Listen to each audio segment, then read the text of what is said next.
ازيكم عاملين ايه؟ النهارده هتكلم عن اسلوب بتتبعه غالبية شركات الديزاين القديمة وحتى الناشئة يعني.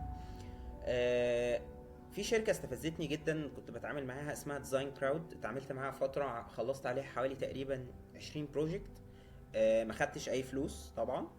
كان كلها عبارة عن بالانس او رصيد لحد ما حصل ريجكت للاكونت خالص من الكواليتي تيم. بعت لي قال لي your design crowd account will be closed زي ما احنا شايفين في الايميل. Dear غيث وائل, we regret to inform you that after careful consideration والكلام اللي بيتقال لما ال HR بيرفض او ايه بيطردك يعني fire you from this company.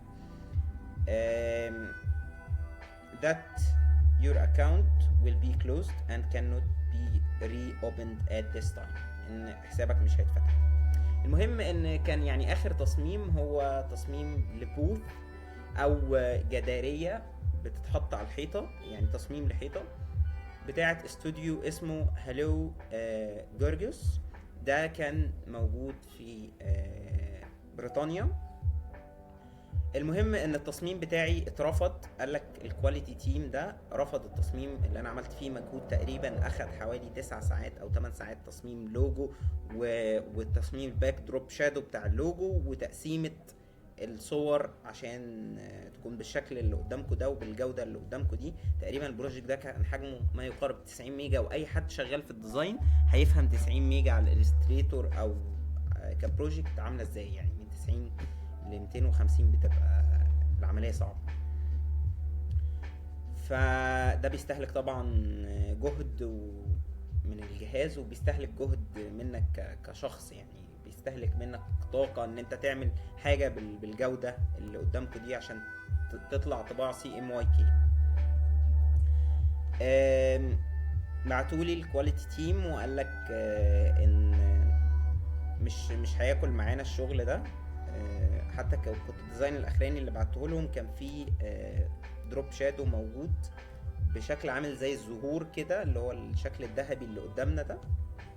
كان فيه يعني كرييتيف اكتر من الديزاين المبدئي اللي انا وريته لكم اصلا.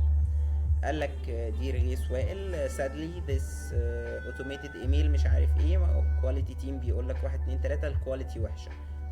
فبصراحه الشركه دي بتاخد مجهودك وتقعد تكمره كده ورا بعضه، وفي الاخر بتسلم البروجكتات دي، لان هي بتاخد منك البروجكت في شكل السورس فايل الملف الاساسي وتسلمه هي للعميل بطريقه ما.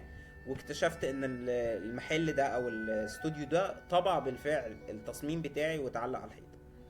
فبصراحه شركه ديزاين كراود بتستخدم اسلوب النصب وبتحجز فلوس العميل، بتاخد منه ال $100. هي ما بتعملش حاجه اقل من $100. وطبعا الكوميشن بتاعك اللي هو تقريبا ما بيتعداش ال $20 ال $20، ما بيتعداش ال $20. بتاكلهم عليك بمعنى اصح، وتاخد الديزاين عندها وتاخد الكوبي رايت او ما يثبت ان الديزاين ده بتاعهم، عشان قانونيا ما تقدرش تعمل حاجه. روح اخبط دماغك في اكبر حيطه.